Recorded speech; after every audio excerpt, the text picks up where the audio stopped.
தினம் ஒரு அதிகாரம் வாசிப்போம். மத்தேயு அதிகாரம் 26. இயேசு இவ்வாறெல்லாம் உரையாற்றி முடித்த பின்பு தம் சீடரிடம், பாஸ்கா விழா 2 நாள்களில் வரவிருக்கிறது என்பது உங்களுக்கு தெரியும். அப்பொழுது மானிட மகன் சிலுவையில் அறையப்படுவதற்கென காட்டிக் கொடுக்கப்படுவார் என்றார். அதே நேரத்தில் தலைமை குருக்களும் மக்களின் மூப்பர்களும் கயபா என்னும் தலைமை குருவின் மாளிகை முற்றத்தில் ஒன்று கூடினார்கள். இயேசுவை சூழ்ச்சியாய் பிடித்து கொலை செய்ய அவர்கள் கலந்து ஆலோசித்தார்கள். ஆயினும் விழாவின் போது வேண்டாம், மக்களிடையே கலகம் ஏற்படக்கூடும் என்று அவர்கள் பேசிக்கொண்டார்கள். இயேசு பெத்தானியாவில் தொழுநோயாளர் சீமோன் இல்லத்தில் இருந்தார். அங்கு அவர் பந்தியில் அமர்ந்திருந்த போது விலையுயர்ந்த நறுமண தைலம் கொண்ட படிகச் சிமிழுடன் பெண் ஒருவர் அவரிடம் வந்து அதை அவர் தலையில் ஊற்றினார். இதை கண்ட சீடர்கள் கோபமடைந்து, இந்த தைலத்தை இவ்வாறு வீணாக்குவதேன்? இதை நல்ல விலைக்கு விற்று ஏழைகளுக்கு கொடுத்திருக்கலாமே என்றார்கள். இதை அறிந்த இயேசு, ஏன் இந்த பெண்ணுக்கு தொல்லை கொடுக்கிறீர்கள்? அவர் எனக்கு செய்தது முறையான செயலே.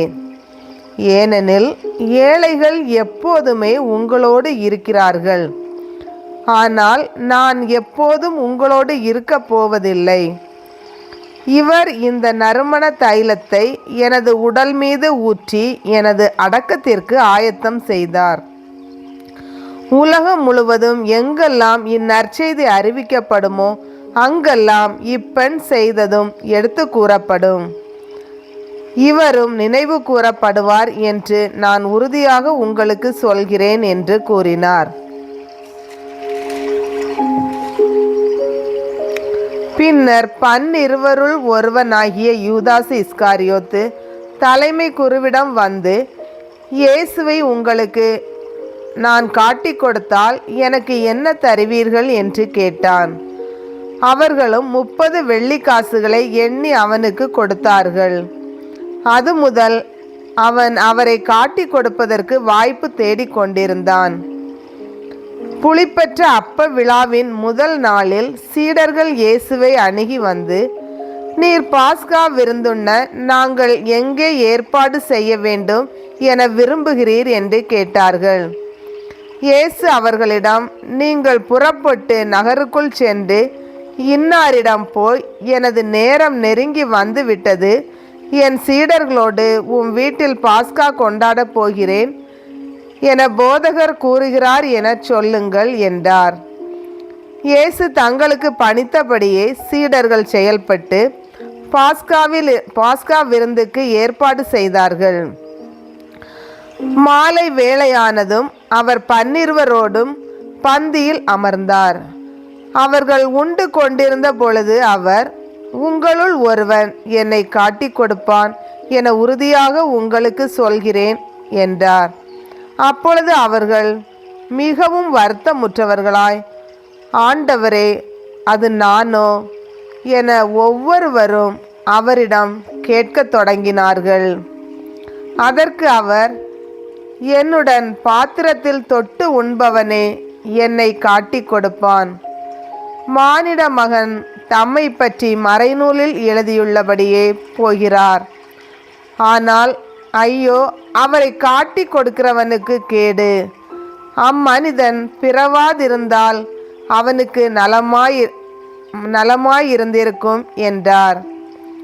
அவரை காட்டிக் கொடுத்த யூதாசும், ரபி, நானோ என அவரிடம் கேட்க, இயேசு, நீயே சொல்லிவிட்டாய் என்றார். அவர்கள் உணவருந்தி கொண்டிருந்த பொழுது இயேசு அப்பத்தை எடுத்து கடவுளை போற்றி அதை பிட்டு சீடருக்கு கொடுத்து, இதை பெற்று உண்ணுங்கள், இது எனது உடல் என்றார். பின்பு கிண்ணத்தை எடுத்து கடவுளுக்கு நன்றி செலுத்தி அவர்களுக்கு கொடுத்து, இதில் உள்ளதை அனைவரும் பருகுங்கள், ஏனெனில் இது எனது உடன்படிக்கையின் இரத்தம். பலருடைய பாவ மன்னிப்புக்காக சிந்தப்படும் இரத்தம். இனிமேல் என் தந்தையின் ஆட்சி வரும் அந்நாளில்தான் நான் உங்களோடு திராட்சை பழ ரசத்தை குடிப்பேன். அதுவரை குடிக்க மாட்டேன் என நான் உங்களுக்கு சொல்கிறேன் என்றார். அவர்கள் புகழ் பாடல் பாடிவிட்டு ஒலிவ மலைக்கு சென்றார்கள். அதன் பின்பு இயேசு அவர்களிடம், இன்றிரவு நீங்கள் அனைவரும் என்னை விட்டு ஓடி போவீர்கள். ஏனெனில் ஆயரை வெட்டுவேன், அப்போது மந்தையிலுள்ள ஆடுகள் சிதறடிக்கப்படும் என்று மறைநூலில் எழுதியுள்ளது. நான் உயிருடன் எழுப்பப்பட்ட பின்பு உங்களுக்கு முன்பே கலிலேயாவுக்கு போவேன் என்றார். அதற்கு பேதுரு அவரிடம், எல்லாரும் உம்மை விட்டு ஓடி போய்விட்டாலும் நான் ஒருபோதும் ஓடிப்போக மாட்டேன் என்றார். இயேசு அவரிடம், இன்றிரவில் சேவல் கூவும் முன் மும்முறை நீ என்னை மறுதலிப்பாய் என உறுதியாக உனக்கு சொல்கிறேன் என்றார். பேதுரு அவரிடம், நான் உம்மோடு சேர்ந்து இறக்க வேண்டியிருந்தாலும் உம்மை ஒருபோதும் மறுதலிக்க மாட்டேன் என்றார். அவ்வாறே சீடர்கள் அனைவரும் சொன்னார்கள். பின்னர் இயேசு சீடர்களுடன் கெத்செமனி என்னும் இடத்திற்கு வந்தார். அவர், நான் அங்கே போய் இறைவனிடம் வேண்டும் வரை இங்கே அமர்ந்திருங்கள் என்று அவர்களிடம் கூறி பேதுருவையும் செபதேவின் மக்கள் இருவரையும் தம்முடன் கூட்டிச் சென்றார். அப்போது அவர் துயரமும் மனக்கலக்கமும் அடையத் தொடங்கினார். அவர், எனது உள்ளம் சாவு வரும் அளவுக்கு ஆள் துயரம் கொண்டுள்ளது, நீங்கள் என்னோடு இங்கேயே தங்கி விழித்திருங்கள் என்று அவர்களிடம் கூறினார். பிறகு அவர் சற்று அப்பால் சென்று முகங்குப்புற விழுந்து, என் தந்தையே, முடிந்தால் இத்துன்பக் கிண்ணம் என்னை விட்டு அகலட்டும். ஆனாலும் என் விருப்பப்படி அல்ல, உம் விருப்பப்படியே நிகழட்டும் என்று கூறி இறைவனிடம் வேண்டினார்.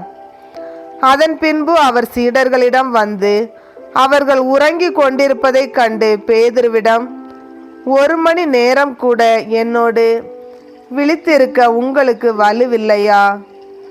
உங்கள் மனம் ஆர்வமுடையதுதான், ஆனால் உடல் வலுவற்றது. எனவே சோதனைக்கு உட்படாதிருக்க விழித்திருந்து இறைவனிடம் வேண்டுங்கள் என்றார். மீண்டும் சென்று, என் தந்தையே, நான் குடித்தால் அன்றி இத்துன்பக் கிண்ணம் அகல முடியாதென்றால் உமது திருவுளப்படியே ஆகட்டும் என்று 2ஆம் முறையாக இறைவனிடம் வேண்டினார். அவர் திரும்பவும் வந்தபோது சீடர்கள் உறங்கிக் கொண்டிருப்பதை கண்டார். அவர்களுடைய கண்கள் தூக்க கலக்கமாய் இருந்தன. அவர் அவர்களை விட்டு மீண்டும் சென்று மறுபடியும் அதே வார்த்தைகளை சொல்லி 3ஆம் முறையாக இறைவனிடம் வேண்டினார்.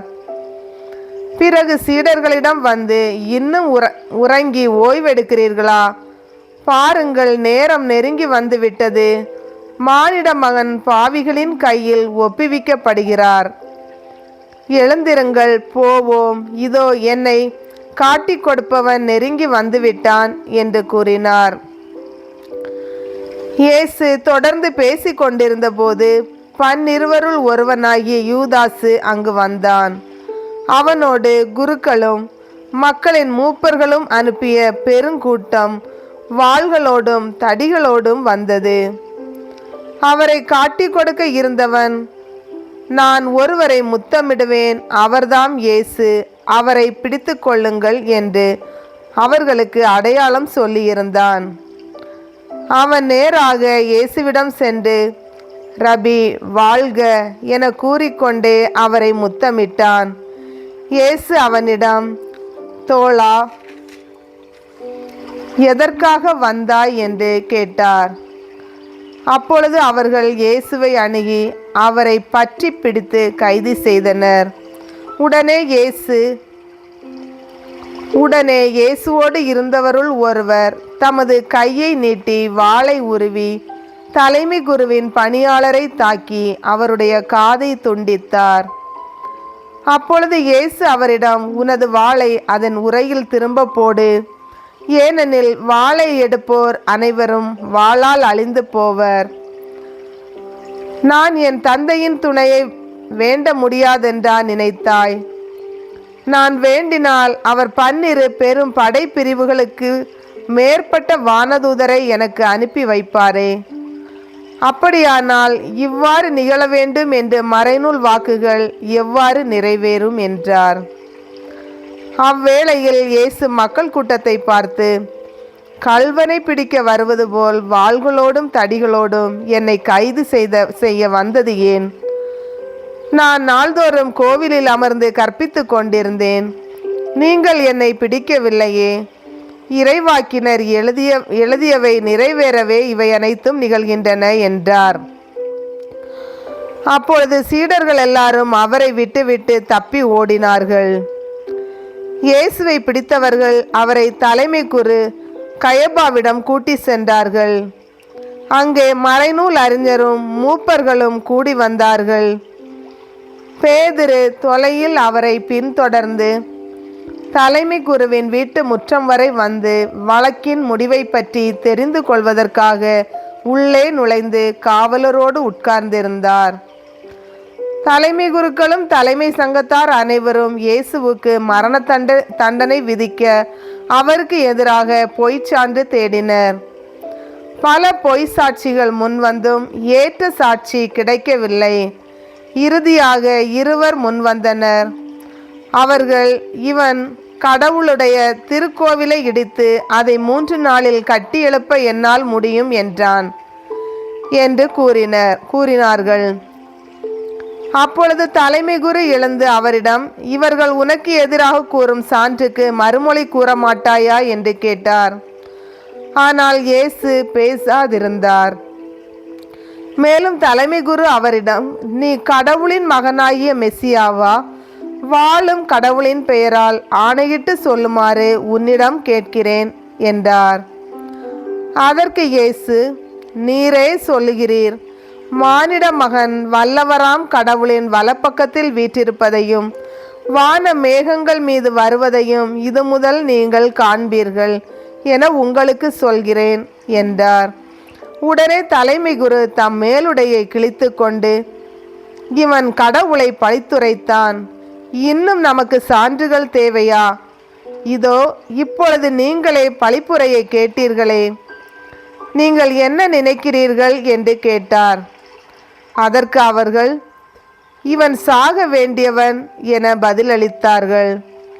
பின்பு அவருடைய முகத்தில் துப்பி அவரை கையால் குத்தினார்கள். மேலும் சிலர் அவரை கன்னத்தில் அறைந்து, இறைவாக்கினர் மெசியாவே, உன்னை அடித்தது யார் சொல் என்று கேட்டனர். பேதுரு வெளியே முற்றத்தில் உட்கார்ந்திருந்தார். பணிப்பெண் ஒருவன் அவரிடம் வந்து, நீயும் கலிலேயனாகி இயேசுவோடு இருந்தவன் தானே என்றார். அவரோ, நீர் சொல்வது என்னவென்று எனக்கு தெரியவில்லை என்று அவர்கள் அனைவர் முன்னிலையிலும் மறுதலித்தார். அவர் வெளியே வாயிலருகே சென்றபோது வேறொரு பணிப்பெண் அவரை அணுகி, இவன் நாசரேத்து இயேசுவோடு இருந்தவன் என்று அங்கிருந்தோரிடம் சொன்னார். ஆனால் பேதுரு, இம்மனிதனை எனக்கு தெரியாது என ஆணையிட்டு மீண்டும் மறுதலித்தார். சற்று நேரத்திற்கு பின் அங்கே நின்றவர்கள் பேதுருவிடம் வந்து, உண்மையாகவே நீயும் அவர்களை சேர்ந்தவனே, ஏனெனில் உன் பேச்சே உன்னை யார் என்று காட்டி கொடுக்கிறது என்று கூறினார்கள். அப்பொழுது அவர், இந்த மனிதனை எனக்கு தெரியாது என்று சொல்லி சபிக்கவும் ஆணையிடவும் தொடங்கினார். உடனே சேவல் கூவிற்று. அப்பொழுது சேவல் கூவும் முன் நீ என்னை 3 முறை மறுதலிப்பாய் என்று இயேசு கூறியதை பேதுரு நினைவு கூர்ந்து வெளியே சென்று மனம் நொந்து அழுதார். ஆண்டவரின் அருள்வாக்கு.